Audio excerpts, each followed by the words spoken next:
हो रही है। और यहाँ से जितने भी लोग जाएंगे अपने घर, उनकी बीवी यही बोलेंगे कि अब राजा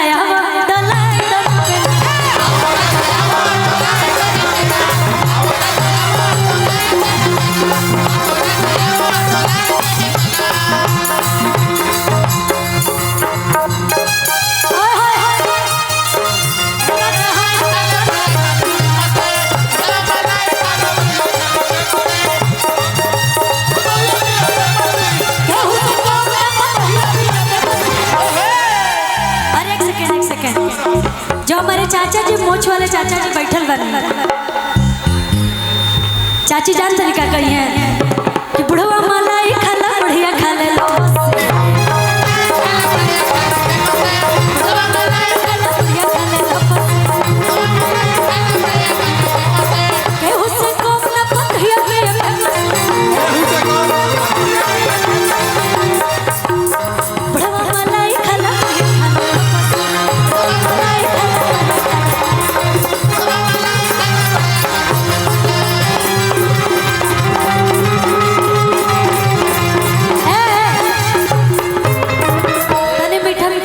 चले दी बड़ी सुंदर एगो लय याद आ गई।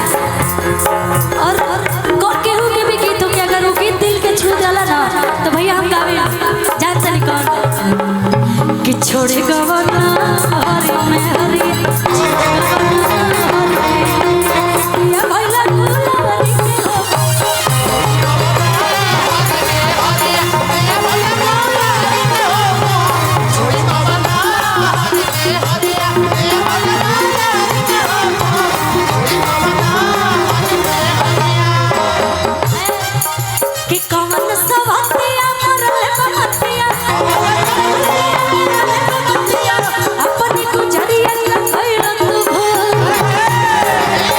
बोला टिंकू भैया बोला कि सुना सुना लागे नजरिया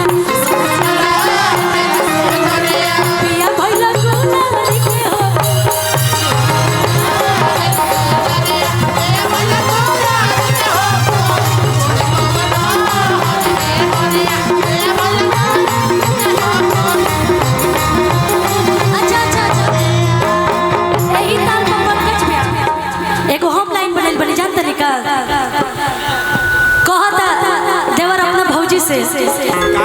ये हो भौजी करो बुना रोपनिया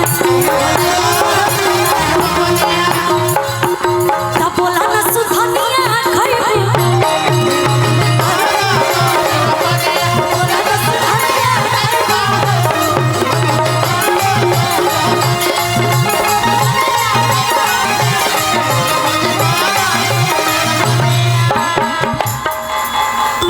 ऐसा ही नहीं गावत। हम पूछना चाहते हैं एने रोपनी ओपनी हो गए लोग खेत के, काहे कि हमरा तो हो गया, अभी नहीं हुआ है। अब होता हो गया। अच्छा कुछ कुछ का हो गया है। एक जानते हैं क्यों पूछ रहे हैं, एक मेरा गाना बाकी है, वो भी शूटिंग नहीं हुआ है, और हम जहाँ देख रहे हैं तहाँ सब रोपनी हो गया है। अब सोच रहे हैं कि इसी गाँव में आके शूटिंग कर लेते तो अच्छा रहता। अरे तो 4 बीघा बुआ दिए नहीं, काहे कि जहाँ देखे तहाँ सब रोपनी हो गया बा। हम पूछना चाहते हैं अगर एक गाँव में चाहे एरिया में ना भइलो तो मैं ही जाके अपना गाना का शूटिंग कर ले। कहला से बरवा का कि ये हो भौजी करो ना रोपनिया